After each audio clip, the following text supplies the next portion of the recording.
What does one find at the end of a storm? Relief, as weary eyes look up to clear skies.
Basically, I added 2.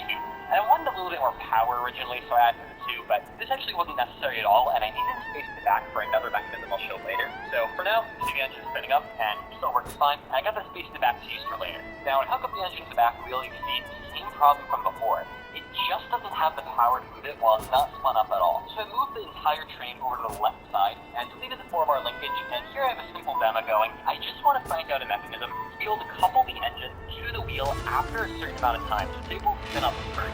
And here, I put a 4-bar linkage and 2 squares moving, and you see here, exactly the same way I've had it before, but I wanted to change it up a little bit. So instead of using ropes, what I'm doing is using steel piece. And this functions fundamentally the same way. You can use the one rotate the other rotates as well, and all is good. But if I replace the steel pieces with hydraulics, while they're not expanding or contracting, I should get the same effect. See, it does happen here. But if I set these hydraulics to expand out, now you can see something interesting happen. Once they expand out, the rotation is no longer being carried over. And in fact, they're rotating completely independently of each other. And I was supposed to use this system to put the engine basically in neutral, have it rotate on its own, and then open up the wheel. So that demo looking good. I did all that stuff, and what I wanted to do is basically just rebuild it to these wheels.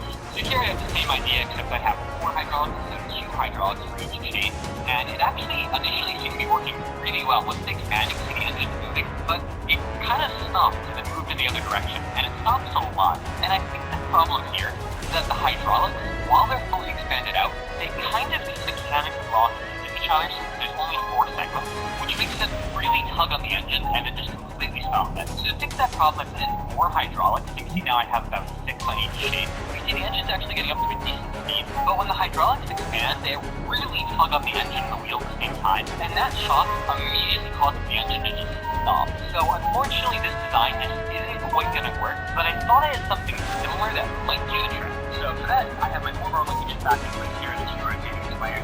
But what I want to do, instead of expanding out the rod and connecting the 2 squares together, I just wanted to physically push them closer together. So the effect this has is basically the same. I did affect expanding out those rods, but this gives me a bit more of a controlled way of doing it since I just have 1 hydraulic instead of a large chain of them, actually 4 large chains of them. And you see here once I expand it out, these 2 squares are mostly not coupled together, and then once I pull back in place, they're basically in sync. Now I can improve this by shrinking down the squares a lot, and what this allows me to do is push in the squares a smaller distance, and in this case I needed to be a smaller distance for them to be completely decoupled from each other. So with that done, it's actually tackled the pretty promising, and what I want to do is just get over to the squares, I experiment this square, and I clear out the small squares like I wanted to. If the engine has a large square on it, and I can't really make a smaller one since I can't. Hey, orange guy, you're on the wrong team, man. You're on the wrong team. You gotta be on the other side. This is orange. Oh, you stabbed that guy in the face for no reason.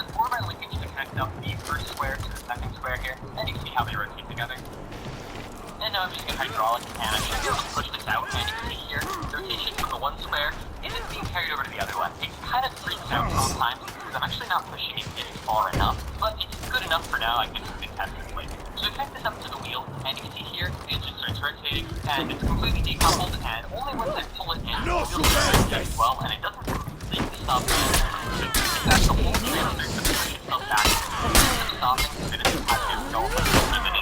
but that's pretty exciting, and hopefully this is in the other direction. You see me in the rope where the center of the engine tends to be outside. Now, this just has the effect of pulling just a little bit where the rope is, and for whatever reason, this causes the rope to be around.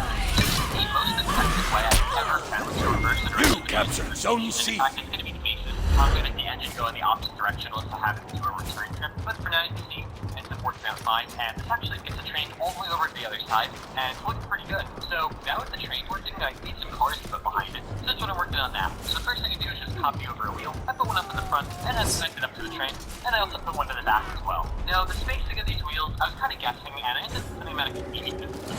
Once I did that, I made sure the brakes together so that they're rigid, and I went through here. I'm not sure what I was kind of going for, but they just started with the basic structure to make it look somewhat good. And once I was done there, I gave it a quick test now, and the engine actually started up fine, but it had a problem when I tried to engage it. It works just like it was supposed to, but it ended up not quite having enough power to pull the train as well. I think the problem was that the wheels were too angular, and I used to make a little more rest. Zone C. To make it a little bit more smooth, and you can see I got that in place here. And once that's done, the next thing I do is just place all the wheels with this new wheel design, and you know, do it to the copy paste on top of it. The old one. So I do that for all of them, and even in a test now, you can see it starts up the train and it starts moving. This is also a hidden gem here, because you can see once the engine actually ends up engaging with the wheel ends up rubbing against the ground doing nothing for a little while until eventually it catches and starts moving. So they sort of have a weird clutch system going on, but it works. It actually makes the engine not be overloaded. It's utilization like the fine touching, and at that point, they just had a long enough time to adjust the force. It actually works pretty well. What else I want to do is to just get a basket car that had a flat nose that like drives the massive cars on it, and the last thing I want to do is that once we get to the other side, we will come back and deliver to the fourth. You captured Zone C. The hydraulic and actually just directly reverse direction to the other position. I want some way to be able to do it later. In fact, two hydraulics at an angle between them. So these provide no pulling force against the center. No like no one. Once we do that, for whatever reason, pulling on these nodes reverses the direction to the engine, and this allows me to move the other way. And here actually that demo going with the engine moving the other direction now, and in the background you can see the train moving in the other direction. So now that I had that working, all I had left to do was finish up the level, and I did that off screen, and I just Zone A. So starting out here, you can see I have 3 trucks. I have a monster truck head on, then I have a dump truck head on, and then finally I have a semi truck head on. Once they do that, I have the engine engaged and start to move. It goes over to the other side, and it's actually interesting. The monster truck is caught on the platform, which stops the whole vehicle. This is a good thing. It makes the engine be fully stopped, because if it didn't fully stop, it doesn't really like to reverse the direction as well. So the 3 cars you load to get over to the flag, and now you see more people get on. I have a elevator to bring you Lost Zone C. and I also have the little vest as well. Once they do that, I have the engine engaged, but this time spinning the opposite direction, so it goes backwards. And after quite a bit of time, it actually does take a little bit longer to go backwards than forward. I'm really not sure why that engagement, like you need to go back, doesn't really grab the ground as well. I'm not sure. So you see the conservation flag, like here to show everything once again a bit of a prettier white one. You captured Zone A. Thanks for watching. I've heard these infinite energy things can be very glitchy, which, I mean, it definitely was. But I'm glad it didn't, like, explode on me constantly like I've seen it do before. And also I'm glad it had a lot of power. Normally it's things... Wanna watch a beer gas without the gas? Yeah, baby. No superstar.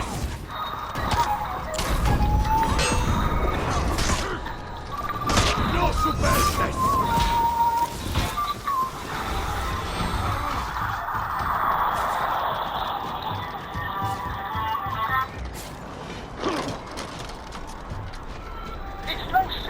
Like game developers love to take inspiration from movies, cartoons, TV and so on.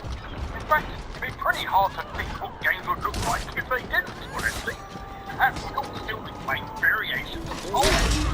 But by and large, their inspiration never really causes.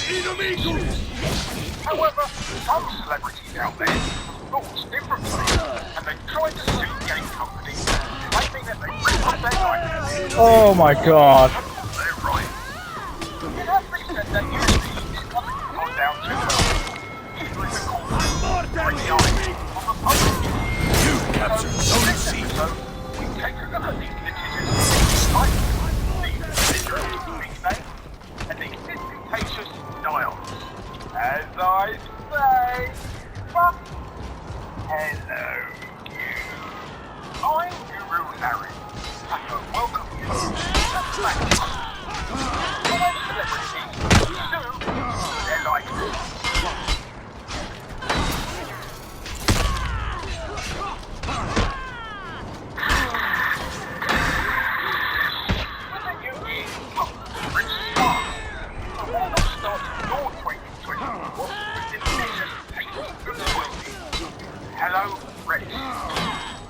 Enemy team is breaking. Easy and affordable.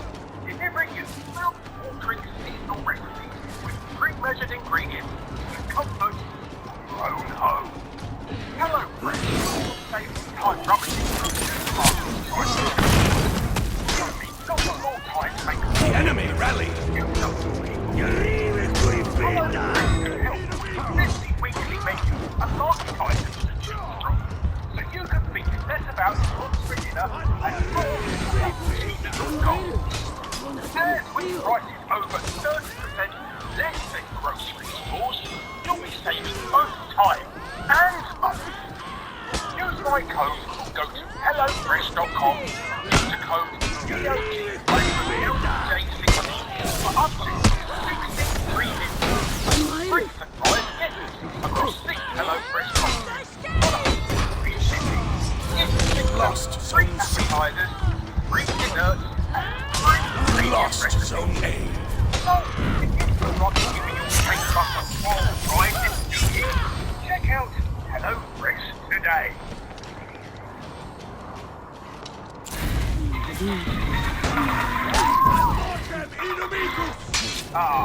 Raise channel. Funny old game, isn't it? Takes quite a mind to conjure up a game where you play as a go-go dancing reporter, fighting off an alien threat with the power of rhythm. But people seem to enjoy it.